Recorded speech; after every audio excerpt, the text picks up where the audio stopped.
good day to all. Today I'm here with a senior living project in Pune, as I was getting many queries from Mumbai, Pune and that part of India about the senior living. So today we are here with this project where I will review and give you all the details of these projects. यहाँ क्या क्या चीजें रहने वाली हैं, कैसा ये project होने वाला है, क्या करंट स्टेटस है कंस्ट्रक्शन का, कब तक आपको पोजीशन मिलने वाला है, क्लब हाउस कैसा रहने वाला है, अपार्टमेंट्स कैसी रहने वाली है और क्या चीजें हैं यहाँ पे जिससे कि आप अपने आगे की लाइफ है वो और बेटर कर सकते हैं और इंजॉय कर सकते हैं। यह प्रोजेक्ट आशियाना का है जो सीनियर लिविंग में मार्केट लीडर है, पुणे के पास तालेगांव, और वहीं पे ये आशियाना अमोद सोसाइटी है जहां पे कंस्ट्रक्शन चल रहा है एंड वेरी सून आपको अपने सीनियर लिविंग के अकॉर्डिंगली फ्लैट अगर आप देख रहे हैं आप ले सकते हैं। अगर प्रोजेक्ट की ब्रीफिंग दूं आपको मैं, तो यह लगभग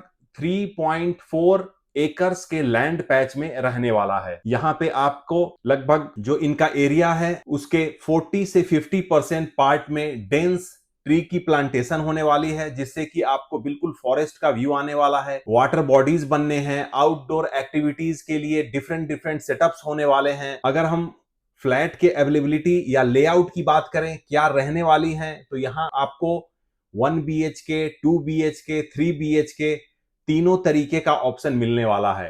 तो आप अपने रिक्वायरमेंट के हिसाब से कि आप कैसे फ्यूचर में कितने लोग रहना चाह रहे हैं आप इसको पिक कर सकते हैं। अगर हम टावर वाइज बात करें तो टोटल यहाँ पे आपको 14th फ्लोर की स्टोरी मिलने वाली है। फर्स्ट फेज में अभी 3 टावर्स पे कंस्ट्रक्शन चल रहा है जो कि नेक्स्ट ईयर 2026 लास्ट क्वार्टर तक पोजीशन मिल सकता है। अगर हम सेफ्टी और सिक्योरिटी की बात करें तो 3 टियर सिक्योरिटी इस प्रोजेक्ट में रहने वाली है। आशियाना अमोद में 3 टियर सिक्योरिटी रहने वाली है सो दैट कि कोई भी अनवांटेड एलिमेंट्स या जो एसोसिएटेड नहीं है सोसाइटी से, जो रेसिडेंट्स नहीं हैं, उनकी एंट्री को रिस्ट्रिक्टेड किया जा सके। कोई भी आपके विजिटर्स हैं, फ्रेंड्स हैं, वो आपसे मिलने आते हैं तो without proper verification and without your approval उनको सोसाइटी की एक्सेस नहीं दी जाएगी।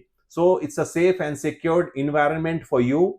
So at the older age, you can enjoy and relax nicely in your apartment, in your flat, in the common area, clubhouse without any kind of fear and risk. अगर हम club house की बात करें तो यहाँ लगभग आपको 19,000 square foot का क्लब हाउस रहने वाला है जिसमें कि आपका डाइनिंग एरिया, रेस्टोरेंट हो गया, जिम रहने वाला है, स्विमिंग पूल की फैसिलिटी रहने वाली है, डिफरेंट स्पोर्ट्स फैसिलिटीज रहने वाली हैं, एक्टिविटीज के लिए डेजिग्नेटेड एरियाज होने वाले हैं। इन सब पे मैं आपको डिटेल में भी बताऊंगा इसके बाद so that you will get more clarity. इसमें आपके लिए कॉन्सियाज सर्विस भी रहने वाली है जिसमें एनी टाइम अगर आपको किसी भी सर्विसेज की जरूरत पड़ती है तो हर ब्लॉक में, हर टावर में जो अटेंडेंट होंगे, ट्रेंड नर्स होगी, पैरामेडिक स्टाफ होगा, अगर आपको मेडिकल असिस्टेंस चाहिए तो इमरजेंसी रिस्पॉन्डिंग सिस्टम लगा होगा, ERS इससे इक्विप्ड होगा।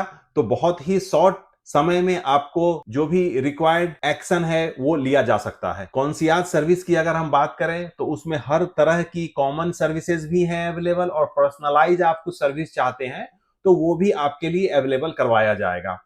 अगर मेडिकल को मैं थोड़ा सा और एलिबरेट करूं तो मेडिकल टर्म्स में जो भी क्रिटिकल इलनेस है या जो भी रेसिडेंट उस तरीके के रहेंगे तो उनकी पूरी मेडिकल हिस्ट्री की फाइल मेंटेन की जाती है सो दैट कि इन केस ऑफ इमरजेंसी सिचुएशन में क्विकली रिस्पॉन्ड किया जा सके। जैसा मैंने बताया टोटल 5 से 6 टावर रहने वाले हैं जिसमें से 3 टावर का पोजीशन नेक्स्ट ईयर मिलना है। तो ऑल टुगेदर टावर्स तो हैं बट हर टावर में आपको अगर लिफ्ट की बात करूं तो 2 पैसेंजर लिफ्ट और 1 सर्विस लिफ्ट रहने वाला है और साइजेस रहेंगी अकॉर्डिंगली सो दैट कि स्ट्रेचर वगैरह भी अगर की मूवमेंट होती है तो किसी तरीके की कोई प्रॉब्लम ना आए। Separate lift for residents and separate lift for all the service things. आपकी पार्किंग कवर्ड एरिया में भी रहेगी, कुछ स्टिल्ट में भी रहेगी, तो पार्किंग की भी एम्पल जगह है, तो किसी तरीके का कोई प्रॉब्लम फ्यूचर में आपको नहीं होने वाला है। अगर हम असिस्टेड लिविंग सेंटर की बात करें तो with in complex he assisted living centre बनाया गया है जिसमें कि अगर किसी तरीके की आपको रिक्वायरमेंट होती है कि आपको असिस्टेंस चाहिए या कुछ दिनों के लिए चाहिए for a certain period of time, then definitely you can use that area also. चलिए अब हम की कनेक्टिविटी की बात करते हैं। तालेगांव पुणे से कनेक्टिविटी कैसे है? अगर यहाँ आप आना चाह रहे हैं, आप सपोज मुंबई से आ रहे हैं या फ्लाइट से किसी और अगल बगल किसी और सिटी से आ रहे हैं, सपोज आप गोवा से आ रहे हैं या आप नागपुर से आ रहे हैं, तो आपकी कनेक्टिविटी कैसे रहने वाली है, तो उसको मैं अगर आपको बताऊं तो एयरपोर्ट से it's around 41.8 kilometre. So airport से वही 41-42 किलोमीटर का डिस्टेंस आपका रहने वाला है। अगर आप मुंबई से मुंबई पुणे एक्सप्रेसवे से आ रहे हैं, तालेगांव टोल प्लाजा से इसकी डिस्टेंस सिर्फ 7.3 किलोमीटर की है। So it's very near to the Talegaon toll plaza. So आप मुंबई एक्सप्रेस से एग्जिट लेंगे और हार्डली 5 से 7 मिनट में प्रोजेक्ट पे पहुंच सकते हैं। वहीं अगर हम रेलवे स्टेशन और मेजर बस स्टैंड के कनेक्टिविटी की बात करें तो वो भी बहुत दूर नहीं है। लगभग 2.5 किलोमीटर पे रेलवे स्टेशन है और बस स्टैंड की बात करें तो 3.8 किलोमीटर्स है। So it's well connected project, जहां से आप ट्रांसपोर्टेशन या ट्रेवल करना चाह रहे हैं। और मोड की बात करें तो it's connected with the expressway, it's connected with the airport, flights, it's connected with the railways, it's connected with the bus. So आपको ट्रांसपोर्टेशन के लिए किसी भी तरीके की कोई प्रॉब्लम यहां नहीं होने वाली है। ऑफ कोर्स आपके पास अपनी मोबिलिटी है, अपना कार है, तो that's also fine. But if suppose you are relying on the public transport for some time being, then of course this will be a good option for you. अगर हम flat की बात करें तो जैसा मैंने बताया, यहाँ आपके लिए 1 BHK के ऑप्शन रहने वाले हैं, 2 BHK के ऑप्शन रहने वाले हैं और 3 BHK के ऑप्शन रहने वाले हैं। इस 3 तरीके की के ऑप्शंस आपके पास हैं। अभी मैं आपको सिंपल फ्लैट भी दिखाता हूं। ये 2 BHK का सिंपल फ्लैट है। सो बेसिक आपको आइडिया इससे बहुत अच्छा लग जाएगा कि आपका फ्लैट किस तरीके का रहने वाला है, आपको जो एरिया स्पेस मिलने वाला है वो उसकी लेंथ क्या रहने वाली है। तो इन सब चीजों से आप एक अच्छा लाइन ड्रॉ कर सकते हैं। अगर ऑल टुगेदर हम देखें तो आपके पास यूजेबल एरिया लगभग 930 से 935 स्क्वायर फीट का रहने वाला है, जिसमें से आपका 818 स्क्वायर फीट का कारपेट रहेगा और 108 से 110 स्क्वायर फीट के आसपास आपकी बालकनी रहेगी। ये सिंपल फ्लैट में अभी हम आते हैं। ये जैसे ही एंट्रेंस है, ये लगभग आपको 511 बाई 54 की का पैसेज मिलने वाला है। इसके बाद ये आपका लिविंग रूम हो गया और साथ में आपका डाइनिंग स्पेस रहने वाला है। यहीं से आपकी ये बालकनी की एंट्री रहने वाली है। ये लगभग 6 feet 7 inch by 16 feet 7 inch की बालकनी है, जिससे आपका व्यू भी ग्रीन रहने वाला है। यहां पे भी आप अपना सिटिंग अरेंजमेंट रख सकते हैं। ये आपका लिविंग रूम डाइनिंग रूम का एरिया की बात करें तो लगभग 12 feet by 20 feet by 5 inch का है। ये आपका किचन हो गया जो कि 7.5 बाई 10 फीट का हो जाएगा। यह एक एडिशनल स्पेस है स्टोर, ये लगभग 7 फीट बाई 5 फीट का रहेगा। वापस आप फिर यहां लिविंग रूम और डाइनिंग रूम में आ सकते हैं।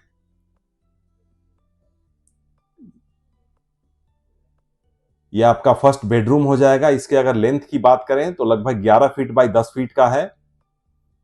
ये पैसेज हो जाएगा, इसको आप एज ए यूटिलिटी एरिया भी यूज कर सकते हैं। This is your second washroom. ये फुल्ली फिटेड रहने वाला है। ये आपका मास्टर बेडरूम हो जाएगा। अगर इसके साइज की बात करें तो लगभग 15 फीट बाई 11 फीट की रहने वाली है और यहां आपको एक फ्रेंच विंडो मिलने वाला है। एक वॉशरूम जो इससे अटैच होगा, अगर उसके लेंथ की बात करें तो वो भी लगभग 5 feet 7 inch by 8 feet 2 inch का मिलने वाला है। This passage gives a different look to the flat. ये आपका लिविंग रूम डाइनिंग रूम, आप आराम से यहाँ पे 4 से 6 की डाइनिंग टेबल लगा सकते हैं। ये तो हमने सिंपल फ्लैट देखा कि कैसे क्या चीजें रहने वाली हैं, क्या आपको मिलने वाला है। अब चलिए हम देखते हैं क्लब हाउस में आपको क्या फैसिलिटीज मिलने वाली है, क्या एरियाज रहने वाले हैं।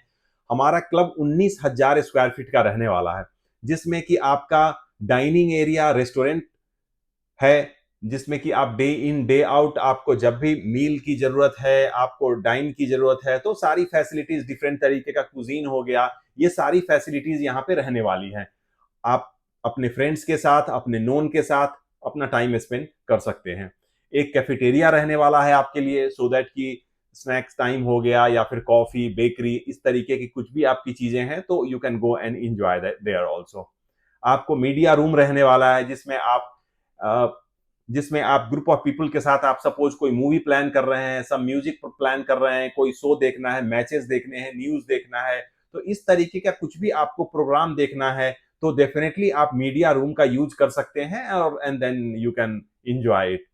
आर्ट क्राफ्ट रीडिंग इन सब के लिए अलग अलग डेजिग्नेटेड प्लेस रहने वाली है, सो दैट कि जिनका भी इंटरेस्ट है आर्ट में या फिर रीडिंग में, तो वो अपना आइसोलेट होके अपना इंजॉय कर सकते हैं ग्रुप के साथ। कार्ड रूम के लिए आपकी स्पेस रहने वाली है, म्यूजिक रूम, इन सब का अलग अलग स्पेस रहना है, सो दैट कि different set of people at a time can enjoy in the different areas. आपके पास स्विमिंग पूल रहने वाला है जिसमें जकूजी भी फिट होगा। और सबसे beautiful part is that all the resident would be of your age group. So किसी तरीके का आपको कोई हेजिटेशन नहीं होने वाला है। नॉर्मल स्विमिंग पूल्स में हर एज ग्रुप के लोग होते हैं नॉर्मल सोसाइटीज में, बट यहाँ because it's a senior living, so आपके सारे फ्रेंड्स होंगे, सारे रेसिडेंट सेम एज ग्रुप के होंगे। So you can enjoy the swimming, you can enjoy the jacuzzi and then you can spend your time. आप अपने फिजिकल फिटनेस के लिए जिम यूज कर सकते हैं, ट्रेनर रहने वाले हैं, तो आपको जो भी एक्सरसाइज आपको अपने हिसाब से या आपके बॉडी के हिसाब से आपको लगता है, आपके ज्वाइंट्स के, आपके मसल्स के हिसाब से, तो यू कैन डू दैट। यहाँ पे पार्टी हॉल भी रहने वाली है जिसमें जो भी क्लब, जो भी सोसाइटी की पार्टियां होंगी, कोई ओकेजन है या कोई एक्टिविटी मैनेजर कुछ फंक्शन ऑर्गेनाइज कर रहे हैं तो उसके लिए यूटिलाइज किया जाएगा। इसके अलावा आपके पास एक मल्टीपर्पज हॉल भी रहने वाला है जिसमें कि ओकेजन्स पे उसमें फेयर लग रहे हैं या कोई एक्टिविटी हो रही है या किसी तरीके का कुछ स्टॉल लगाना है, कुछ प्रोग्राम करना है, तो इन सब चीजों के लिए यूज किया जाएगा। अगर हम स्पोर्ट्स फैसिलिटी की बात करें तो आपके पास यहाँ पे इंडोर बैडमिंटन कोर्ट रहने वाला है। इसके साथ आपको कैरम का एरिया मिलने वाला है। टीटी के लिए जो भी खेलते हैं, जिनका भी इंटरेस्ट टीटी में है, वो टीटी खेल सकते हैं। बिलियर्ड्स टेबल रहने वाला है, तो जिनका भी इंटरेस्ट है ग्रुप ऑफ पीपल, वो बिलियर्ड्स खेल सकते हैं। इसके अलावा एक सबसे, इन सब से भी जरूरी, डे टू डे आपकी रिक्वायरमेंट के लिए जो भी ग्रोसरी हो गया या डेली नीड की जो चीजें होती हैं, उसके लिए आपके सोसाइटी में ही डेली नीड शॉप्स रहने वाली हैं, सो दैट कि while walking either you can go and collect your things, or if you will call them, they will drop at your home also. So it's a convenient store, will stay inside the society only. अब जैसे in general मैंने medical facility का brief up तो दिया है, but फिर भी ये प्रोजेक्ट और ये जो अपार्टमेंट है आपका, ये एज फ्रेंडली फीचर्स से, इसमें एज फ्रेंडली फीचर्स यूज किए गए हैं, सो दैट कि डे टू डे लाइफ में आप जब रह रहे हैं, यूज कर रहे हैं, तो किसी तरीके का इनकन्वीनियंस ना हो। जिसमें सबसे पहली प्रायोरिटी आती है मेडिकल की। तो जैसा मैंने पहले भी एक्सप्लेन किया है, हर रेसिडेंट की मेडिकल फाइल मेंटेन की जाएगी, नर्सेज रहेंगे, आपकी डे टू डे जो भी मेडिकल, सम टाइम होता है कि you need a BP checkup और you need some kind of blood test, you want to do some kind of some tests, so all these things will be available, would be available in house. Nurses would be there, paramedic staff would be there for the assistance, so इन सब चीजों का आप use कर सकते हैं। आपके apartments में जो भी टाइल्स लगी हुई हैं, either it's in the washroom or on the floor in the living area, वो सब स्लिप रेसिस्टेंस टाइलें हैं। ये सब, इसे हम एंटी स्किडिंग भी बोलते हैं, तो किसी तरीके का कोई भी रिस्क फिसलने का न रहे। जैसा हमने बताया, ग्रैब रेलिंग्स आपको वॉशरूम में मिलने वाली हैं। इसके अलावा नाइट के लिए आपको नाइट लाइट्स मिलने वाली हैं, जो कि आपको वॉशरूम का वे दिखाएंगे और किसी तरीके का कोई इनकन्वीनियंस ना हो। डिजाइन में कॉर्नर्स जो हैं उसको राउंड रखा गया है, सो दैट कि किसी भी तरीके का कोई इंजरी ना हो। इमरजेंसी रिस्पॉन्डिंग सिस्टम लगाया गया है आपके कन्वीनियंस के लिए। व्हील चेयर असिस्टेंस रहना है, और हर बिल्डिंग में, हर टावर्स में एक्सेसिबिलिटी रहेगी, so that in case of requirement you can utilize any time. जो भी लिफ्ट एरियाज हैं उसमें सिटिंग अरेंजमेंट किया गया है, so that if you are waiting for a lift and you are tired, then you can sit there only. Electrical switches पे light लगाई गई हैं, इंडिकेटर्स लगाए गए हैं। जैसा मैंने पहले भी बताया था, इमरजेंसी सिस्टम के तहत हर वॉशरूम में इमरजेंसी बटन्स लगाए गए हैं, सो दैट कि in case of some requirement you can press that button and concierge service attendant will come and attend you. तो इन सब तरीके की मेडिकल फैसिलिटीज मिलने वाली है आपको, क्लब हाउस मिलने वाला है, तो आपकी लाइफ बिल्कुल एक्शन पैक रहने वाली है। यहाँ पे आप 55 हैं, आप 60 हैं, आप 65 हैं, you will not get bored here because activity manager day in day out they will plan each and everything for you. Yoga classes, dance class, music class, अगर कुछ seasonal जो festivals होते हैं, वैसे भी we have so many festivals in India. So all kind of festivals we will celebrate in the society and all the residents will come and enjoy there. अगर हम project के करंट स्टेटस की बात करें तो 3 टावर जो कि अगर हम प्रोजेक्ट के करंट स्टेटस की बात करें तो 3 टावर ऑलमोस्ट रेडी है. अब फिनिशिंग का काम चल रहा है जो कि नेक्स्ट ईयर लास्ट क्वार्टर तक 2026 में रेडी हो जाएगा और उसके बाद हम पोजीशन देना स्टार्ट कर देंगे. सो अगर आप सीनियर लिविंग होम देख रहे हैं, आपकी कुछ भी रिक्वायरमेंट है तो प्लीज कॉल करें किसी भी तरीके के इंफॉर्मेशन के लिए, असिस्टेंस के लिए. So we will arrange visit for you so that you can see the project and then you can decide is it fitting on your thought process in your scope for the future or not. इसी तरह के more informative video के लिए keep watching my video. Don't forget to like and subscribe it. By the time I come up with the next video, thank you. Stay safe and stay healthy.